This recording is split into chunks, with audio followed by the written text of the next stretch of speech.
So I recently finished a coaching session where a player wanted to learn how to air dribble, and I went over a lot of things that I think will really help you guys. So I wanted to put it into a video and upload it. So without any further delay, let's get into the video. Show me the money.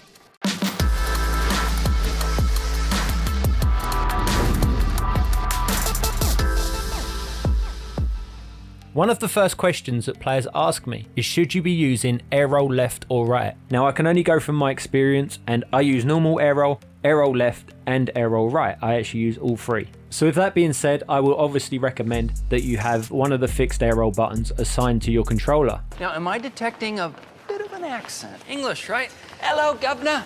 Oliver Twist. I mean, the reason I have all three is because then I have every option. But the form of Airroll that I use the most is Airroll left, and I'll try and explain why. So one problem with using standard Airroll is that you always need to use the left stick to either Airroll left or right. Now this makes it awkward to then adjust your movement by using the left stick to go up and down. But if I'm using Airroll left, now I'm not pushing any direction on the stick. So before, when I was using standard Airroll, I was needing 4 directions. I was needing left, right, up and down, yeah? But now I'm using Airroll left. Now I just have to use up and down, and I can turn my car. So you've got 2 less inputs that you need to use. For me, that's enough reason to use Airroll left or right in itself. But then also using Airroll left or right, one other thing you get is you can Cookser twist or you can tornado spin. So if you're air rolling and you push the opposite way to what you're air rolling on the left stick, you'll see you do like a tornado spin. Now what those 2 spins will help you with is they will help you with turning your car left or right. And that's what's very difficult to do if you're using normal Airroll, because you're already holding left or right to Airroll, and then to be able to turn as well, you kind of have to use up and down, and it's like I say, it's just very difficult. One thing to be aware of is that there's 4 directions that your car can go when you're air rolling. Now the reason that's important to be aware of is that when you're air rolling, your car is always in one of those directions, and it will continuously change. My car could be up or down or left or right when I'm pushing up, and it's going to make me turn all different directions. And that's why when you're air rolling, you might find that you just can't control your turn. Your car just goes all over the place, and that's because you're not timing the inputs. But when my car scoops round, I know if I push up, then my car will start going right. And like mainly that just comes with feeling. Like you might have a different way of turning your car. You might prefer to press the opposite direction when the car's the opposite way. Like that is solely down to you, and that just comes with a lot of practice. Now the best way to practice this is just to jump into free play and air roll across the pitch, and then, you know, just push up, down or whatever, and just try and turn your car and then get a feel for it. You know, of course you can use the workshop maps if you're on PC, like the rings map, and you get the pillars map as well. The point is that you're teaching yourself how to maneuver your car and basically change direction. It's not just a simple case of learning how to continuously air roll, because you would never do this like in a game. You'd never continuously air roll with the ball. I'm trying my best to explain this, but like I say, it is difficult to explain because a lot of it just comes with feel. You just have to practice. That's all I can say. You're saying a lot of words really fast that mean nothing.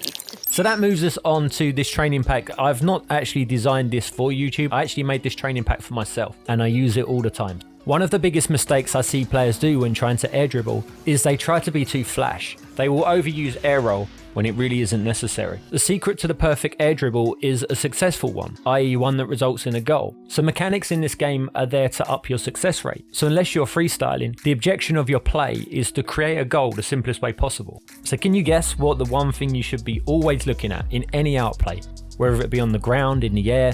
What's the number one thing you should be looking at? What should your focus mainly be on? Now it's not the ball, I can tell you that. It's your opponent. Because it's your opponent that determines what you're actually going to do with the play. Like how you're going to change direction, if you're going to come off the backboard, if you're going to go straight into, like if the goal's open, you're just going to air dribble straight into the goal.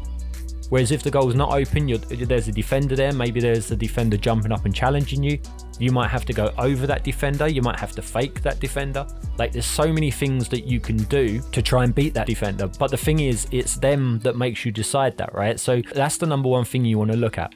Now obviously you can't do that in free play, and you can't do that in workshop maps. You actually have to play the game to do that. But you can get yourself ready for those situations by practicing different outplays. By air rolling all the time with the ball, you're not giving yourself many options because you can't really maneuver your car to where you want to go. Because look, if I'm not air rolling and I'm in the air, I can just turn that way. I can just turn that way. I can easily adjust the direction of my car. So if I get a heavy touch on the ball and it goes, far to the left, I can just quickly get over to the left without air rolling. So then the question is, what do you do instead? Now, if you go and watch any high level player that is very mechanical, you will see that they don't air roll that much with the ball. So they will kind of, take the ball, they might do one little air roll and then touch the ball again, and then they'll actually score. And that's of course not to say that air rolling is bad, because air rolling your car is very good for positional play. And what I mean by that is that, so if I air roll now, I can fake the flip reset, for example. Because if my car is just up like this, I'm obviously not going for a flip reset, am I? Because the roof of my car is pointing towards the wall. But if my car's air rolling upside down, my opponent could think, oh, he's going to go for a flip reset. Now, of course, you might not have that at lower ranks because people don't really go for flip resets, so your opponent won't expect you to. But still, even if you're low rank and you're doing air dribbles, a little air roll every now and then will really help you change direction. Because sometimes you might want to hit the ball with, say, the bottom of your car like that, so I can just dribble up. That just makes it a lot easier.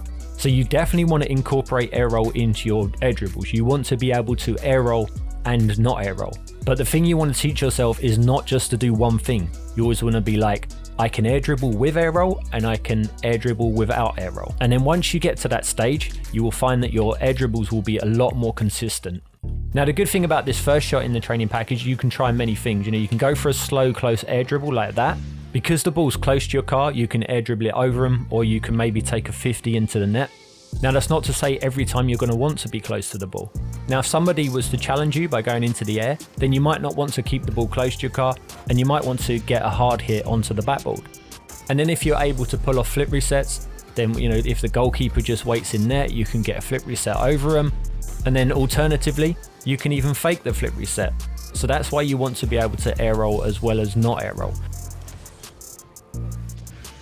Now, another reason why you will see players use air roll with air dribbles is it helps to keep your car going in a straight line. Now, if you look at my overlay, I won't touch the left stick, but you'll see the ball slightly pushes my car back. Now watch when I air roll into the ball. Do you see the difference? My car kind of stays like directly going at the ball, like facing the ball. So now if you don't air roll, you can obviously just correct that, but you needing to correct that little adjustment, it just delays you that slight second. So with shot 2 in this training pack, I think it's perfect for just practicing that and actually just getting used to how your car hits the ball. If you hit the ball off like the top of your car here, you'll get a light touch. So sometimes when you're air dribbling, you want to get like a light touch like that, but that doesn't really work with the bottom of your car, because if you touch the ball with your wheels, it kind of pushes your car away. So you just want to practice all those different touches on the ball, and this shot is really good for that. A couple of tips I will give you if you're on PC is that if you're using backers mod and you push down on the D-pad, you can change the side, so you can practice from both sides. And another thing with backers mod is, one thing I would suggest having is, if you press the F2 button and you get your backers mod settings up, if you go to free play, you want to click show boost usage, and then what that will do, if you look at my boost meter in the bottom right corner, it just shows me how much boost I'm using. Now I can go over 100, I've still got unlimited boost, but it just shows me how much I'm using. And that's obviously good on an air dribble like this, because you don't want to be air dribbling and using like 200 boost, because when it comes to in-game, you won't be able to do that. But I think if you are practicing flip resets, this is a very good shot for practicing those, because like I said with the boost before, you probably won't have enough boost to get a consistent air dribble across the field. So getting a flip reset helps you make up that extra yardage. And the final shot of this training pack is a dribble off the wall. Now this is where air roll really helps. It will depend on how you like to come off the wall. Like, everybody's different. So when I come off the wall, off the left side, I usually just jump off like that.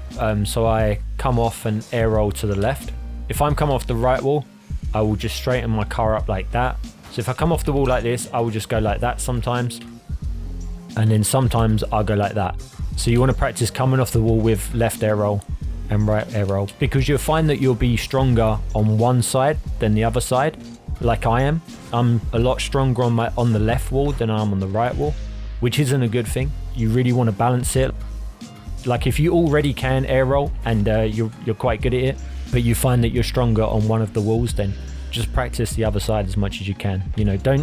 Never practice like what you're too comfortable with. Always practice what you're uncomfortable with, because that's the stuff that you need to work on. And if you want to try this training pack yourself, then the code is on the right. I will also leave it in the description below. But thanks for watching as always, and until next time.